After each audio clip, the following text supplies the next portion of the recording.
లీడర్లు తిట్టుకునుడు కామను. లీడర్ల మీద లీడర్లు గరం అవ్వుడు, మీటింగ్లు పెట్టి అరుచుకునుడు కామను. లీడర్లకు నడుమ కయ్యాలు ఉట్టుడు, కాకా ఉట్టుడు కామను. కానీ ఓ కాడ లీడర్లకు పోలీసోళ్లకు నడుమ కయ్యం పుట్టింది. కాకుంటే కొలువు మంచిగా చేస్తలేరని కాదులో, మరెందుకో ఈ వార్త చూడు ఎరికైతుంది మీకే. ముచ్చటేందనేది అటంక పురాగా చెప్తా గానీ ముందుగల సెంటర్ మంత్రి బండి సంజయ్ సార్ ఏమన్నాడో ఈనోలే.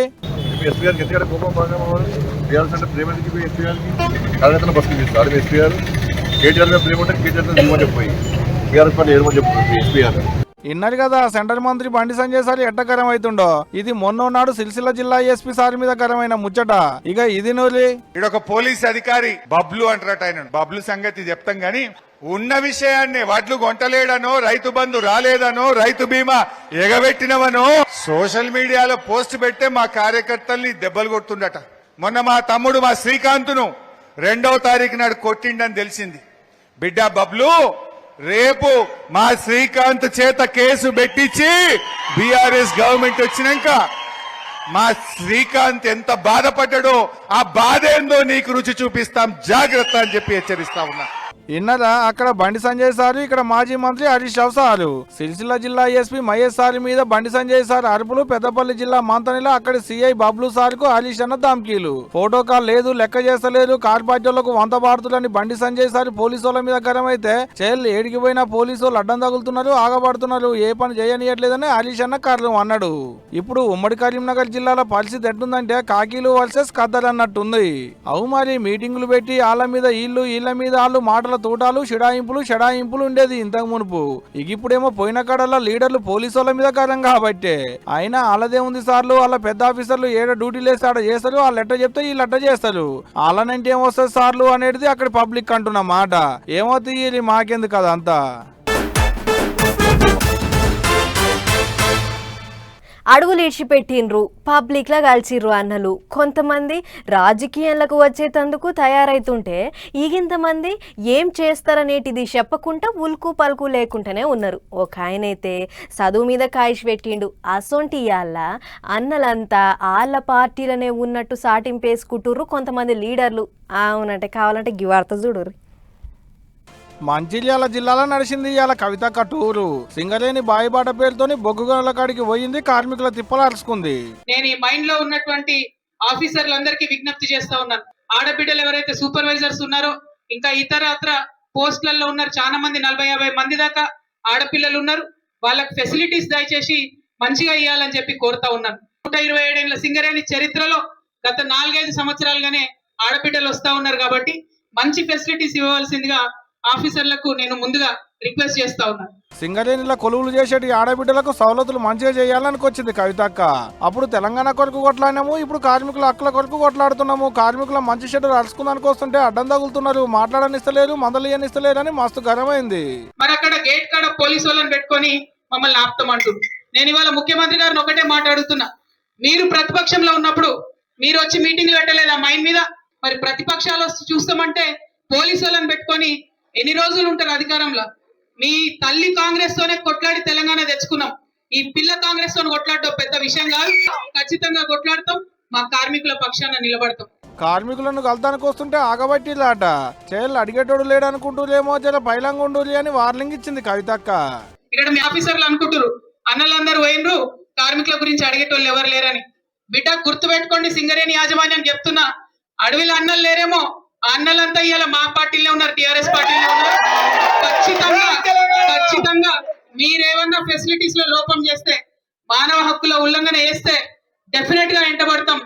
అగనట అన్నలంతా అక్క పార్టీలే ఉన్నారట. నువ్వు ఏమన్నా అడిట్ అయితే అన్నలే దిగుతారు అన్నట్టు మాట్లాడుకొచ్చింది కవితక్క. ఓ అక్క, ఇప్పటికే సెంటర్ వాళ్ళు అన్నల పేరు చెప్తేనే కారణం అంటున్నారు. అసలే ఇప్పుడు అన్నలంతా మా పార్టీలే ఉన్నారనబడుతుంది. అంకల్లా సెంటర్ వాళ్ళు మల్లోపాలు మీకు సూటి పెట్టగల అక్కో.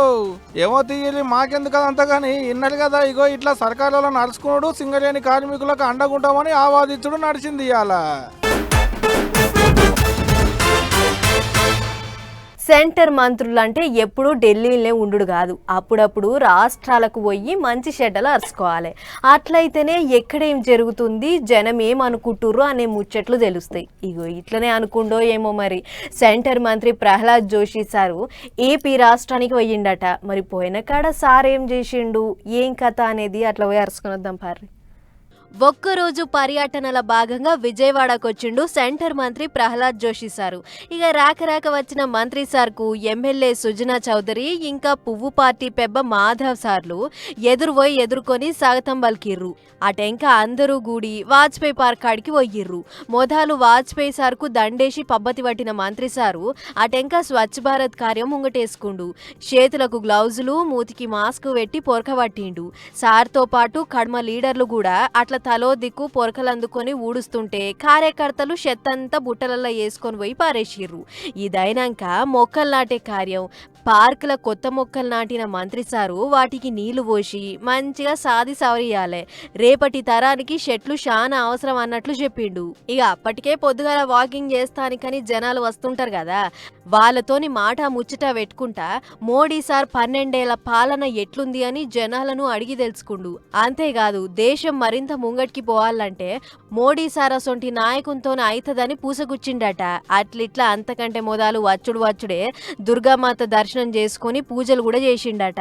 ఏదేమైనా ఒకరోజు పర్యటనకు వచ్చిన మంత్రి సారు ఏపీలో మస్తు బిజీగా గడిపిపోయిండు.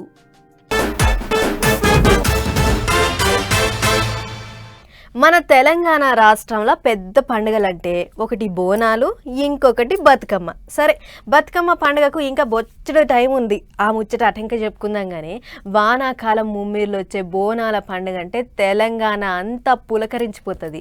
తల్లికి బోనం ఎత్తి కాపాడమని పబ్బతి పడుతుంది. అగో అంతటి పేరుగల్ల బోనాల పండుగను ఎప్పుడు చేద్దాము, ఏం కథ అని మాట ముచ్చట పెట్టిందట సర్కారు. పాండ్రి ఈసారి పండుగ ఎప్పుడు వచ్చిందో అట్లా పోయి అరుచుకుందాం. రైట్, రాష్ట్రంలో బోనాల పండుగ ఎప్పటి నుంచి చాలా అవుతుంది, ఏం కథ అనే ముచ్చట్లు చెప్పింది తెలంగాణ సర్కారు. జూలై 16 తారీఖు నాడు గోల్కొండ జగదాంబిక అమ్మవారికి తొలి బోనం ఎక్కిస్తే అటెనక సికింద్రాబాద్, ఉజ్జయిని, మాంకాలమ్మ ఘటోత్సవం జూలై 19 తారీఖు నాడు చాలా అవుతుంది. ఇక ఇది ఒడిచినాక 2వ తారీఖు నాడు బోనాలు, తెల్లారి 3 తారీఖు నాడు రంగం. ఇక చూడురే ఆ రెండొద్దులు పట్నం అంతా ధూమ్ధామే. మైలక్కలు బోనాలు ఎత్తొస్తుంటే శివసత్తుల శిగాలు, యాపరిల్లలు, తొట్టేళ్ల ఊరేగింపులు, మైకుల ఎల్లమ్మ పాటలు, కోళ్లు యాటపోతుల మొక్కులు. ఒక్క ముక్కల చెప్పాలంటే పట్టణంలో కాదు యావత్ తెలంగాణలో బోనాల పండుగ చాలా అయినట్లు. ఇక రంగం నాడైతే పచ్చికొండ మీద నిలబడి స్వర్ణాల దక్క భవిష్యవాణి వినిపిస్తుంది. ఈ 7 వానలు ఎట్లుంటాయి, పాడి పంటలు, గొడ్డు గోదా, జనం ఆరోగ్యం, చేయాల్సిన పనులు, చేయకూడని పనులు, సర్కారు పనితనం ఎట్టుంది, ఏం చేయాలి ఏం చేయదు, ఓ గిట్లా చాలా ముచ్చట్లే చెప్తుంది. ఇది ఇట్లుంటే లష్కర్ బోనాల పండుగను జోరుదారుగా చేయాలి అని ఆలోచన చేసిందట తెలంగాణ సర్కారు. అందుకోసం ఎంత ఖర్చు అవుతుంది, పోలీసు బందోబస్తు ఏంది, ట్రాఫిక్ డైవర్షన్లు ఎట్లా పెట్టాలి, పార్కింగ్ సౌలభ్యం ఏడ చేయాలి అనే ముచ్చట్లన్నీ గుల్ల శాఖ మంత్రితో కూడా మాట ముచ్చట చేస్తారట. అంతేకాదు మున్పటి కంటే ఈ తాప పండుగ ఇగింత అవ్వలదారు చేయాలి, వెనుకకు తగ్గే ముచ్చటే లేదని మంత్రులకు సీఎం సార్ చెప్పిండట. దీంతో పండుగ నెల ఉందనంగానే సర్కారులు సౌలతుల మీద గచ్చి నదరేసిర్రు. మరి ఎట్లెట్లయితుంది ఏం కథ అనేది ఇక చూసుకుంటూ పోవాలి.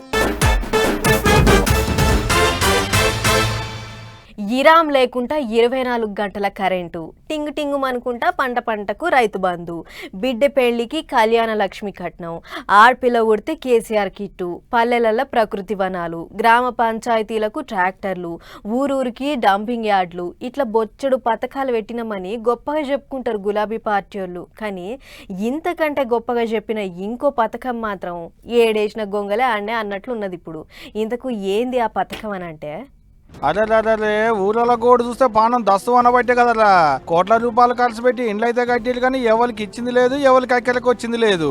10 ఏళ్ల కింద కట్టిన ఇండ్లను పంచలేక పడవ పెడితే గిది పరిస్థితి. ఇగేటు గవర్నమెంట్ వాళ్ళు ఇచ్చేటట్టు లేదు, మన వాళ్ళకు పోయేటట్టు లేదు, పొయ్యి ముట్టించేటట్టు లేదు అనుకున్నట్టు కావచ్చు. ఊరోళ్ళంతా గుంపైలు ఇండ్లకు తాళాలు వెళ్ళగొట్టిరు, ఇండ్లలో చొరబడ్డారు. ముచ్చటెలక కాగానే పోలీసు వాళ్ళు అధికారులు ఊరికొచ్చి అందరినీ సముదాయించారు. తేలిగా కొట్లాడే దాంట్లో న్యాయం ఉంటుంది, 100% కొట్లాడే అంశం సహకరిస్తారు. కానీ ఇట్లా కాదు, కొట్లాడే పద్ధతి ఇది కాదు.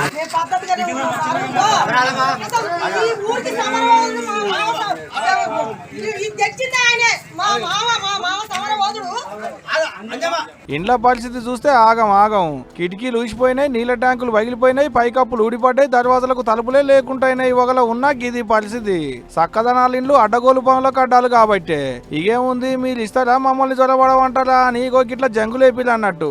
సూర్యాపేట జిల్లా నూతనకల్ మండలం చిల్పకుంట్ల అనేటి ఊళ్ళో ఉన్న 2 గదుల ఇండ్లు ఇవన్నీ.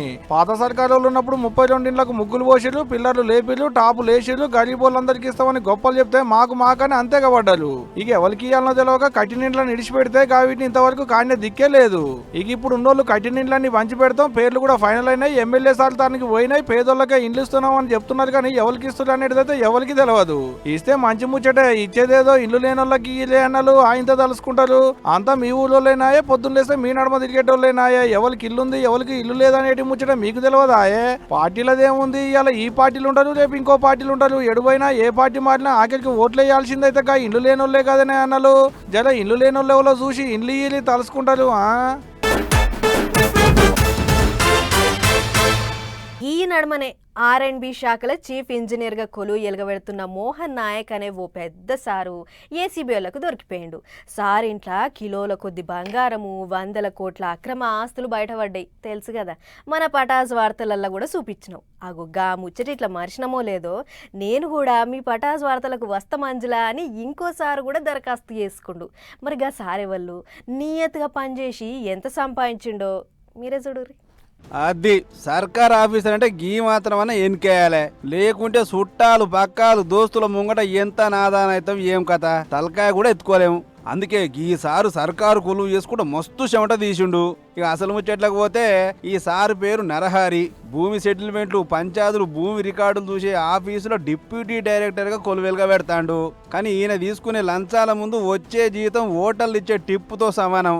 ఎట్లా అంటే నిన్నీయాల కింది స్థాయి అధికారులే లంచాలతోని కోట్లు వెనకేస్తారు కదా. అసొంటిది నేను గింత పెద్ద కొలువులుండి నేనెంత వెనకేయాలని అనుకుంటో ఏం పోడో గాని కొన్నేండ్ల సంధి పోగేసిన సంపద ఇది. ఇక చూడరే ఎన్ని పైసలు ఉన్నాయో. ఏడ చూసిన కట్టలు. పరిస్తే ఏకంగా 1,10,00,000 రూపాయలతోని ఏకంగా మంచమే నిన్నది. అదేదో సినిమాల నోట్ల కట్టలని బొంతల వరిచినట్లు నరారి సార్ సూత నలుగురికి తెలియవద్దన్నట్టు గిట్లా మంచంలో సెట్ చేసిండు. ఇదొక్కడే కాదు, కిలాల కొద్ది బంగారం, వెండి, భూముల కాగితాలు, ఇండ్ల కాగితాలు, గచ్చిబోలిలో కోట్లు నిల్వ చేసే 2 విల్లాలు అన్నిటిని సీజ్ చేసిర్రు. ఏది ముట్టుకున్నా కోట్ల ఇవ్వారమే. అందుకే ముందు జాగ్రత్తగా ఏసీ బోళ్ళు ఎప్పుడన్నా దాడి చేస్తే దొరకొద్దన్నట్లు వాళ్ళ తమ్మునింట సుత కొంత ఆస్తి కాగితాలు దాచినాట. ఇక ఆడికి పోయిన అధికారులు అవి సుత సీజ్ చేసిర్రు. ఈడికే ఒడవలే, బ్యాంకుల కోట్ల రూపాయలు దాపెట్టి ఉంటాడని అనుమానపడ్డ అధికారులు ఆ బ్యాంకు లాకర్లను సుధా కులాంచే పని పెట్టుకుర్రు. ఇక మరి అవెంత పట్టుబడియో ఏమో గాని ఏసీబీ దాడులలో ఇంత మొత్తంలో పైకం ఎన్నడూ దొరకలేదు. నరహరి ఆ రికార్డు కొట్టిండు అని చెప్పకనే చెప్పిండు ఏసీబీ డిఎస్పీ శ్రీధర్ సారు. మొత్తానికి లంచాలతోని కోట్లు పడగలెత్తిన ఈ ఉత్తమ అధికారిని అరెస్ట్ చేసి బుధవారం నాడు కోర్టుకు పంపుతారట. మరిగా దొరికినోళ్లే దొంగైతుర్రు, దొరకనోళ్ళు దొరలెక్క తిరుగుతుర్రు. జర వాళ్ళ మీద ఓ కన్నయ్యరు సార్ అని అంటుర్రు ఈ ముచ్చట చూసిన జనాలు. ఖర్చు జర్రంత ఎక్కువైనా పర్లేదు, ప్రైవేట్ దవాఖానలనే చూపించుకుందామని అనుకునేటోళ్ళు బొచ్చడు మంది. అదేంది, సర్కార్ దవాఖానకు పోతే మంచి డాక్టర్లు ఉంటారు, ఫీజు ఉండదు, మీదంగా బువ్వ పెడతారు, మందులు ఇస్తారు. అసొంటిది గవర్నమెంట్ దవాఖానకు కాదని ప్రైవేట్ దవాఖానకు ఎందుకు అని పరిచయం కాకుర్రి. అట్లా ఊహించుకొని పోయిర్రు కాబట్టే పేషెంట్ల తిప్పలు గిట్లున్నాయి. అబ్బా, సర్కారు దావకానంటే సిద్దిపేటనేపో. ఇక చూడరే వచ్చిన పేషెంట్లకు ఎంత మంచి సౌలతులు చేసిర్రో.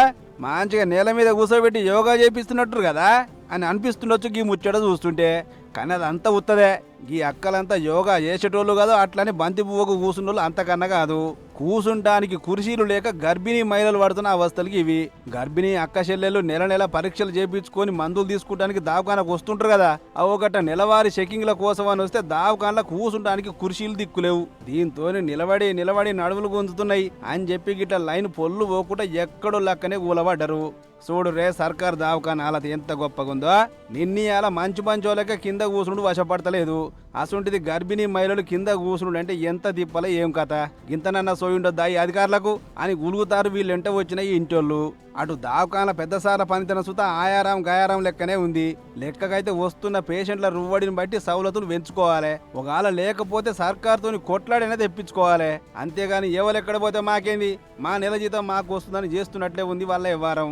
మరి ఇంత లాపర్వ చేస్తే సర్కారు దవాఖాన భవిష్యత్ ఏందనేది అటెనక ముచ్చట గాని మైకుల ముంగట మాత్రం దవాఖాన్ల కోసం కోటాను కోట్లు ఖర్చు చేస్తున్నామని చెప్తుంటది సర్కారు. ఇటు చూస్తేనేమో దవాఖాన్ల గర్భిణీ మహిళల అవస్థలు గిట్లున్నాయి. మరి ఇక గర్భిణీ మహిళల పరిస్థితే గిట్లుంటే ఇక సామాన్య జనం రమ్మంటే ఏం వస్తారు సారు అని అడగబట్టి ఈ ముచ్చట చూసిన జనాలు. మరి ఇక ఇప్పటికన్నా సవలతులు పెంచుతారో లేదో చూడాలి. రేవన్ మాట పటాస్ న్యూస్ ముచ్చట్లు ఇంకో ఎపిసోడ్లో మళ్ళీ కలుసుకుందాం. నమస్తే.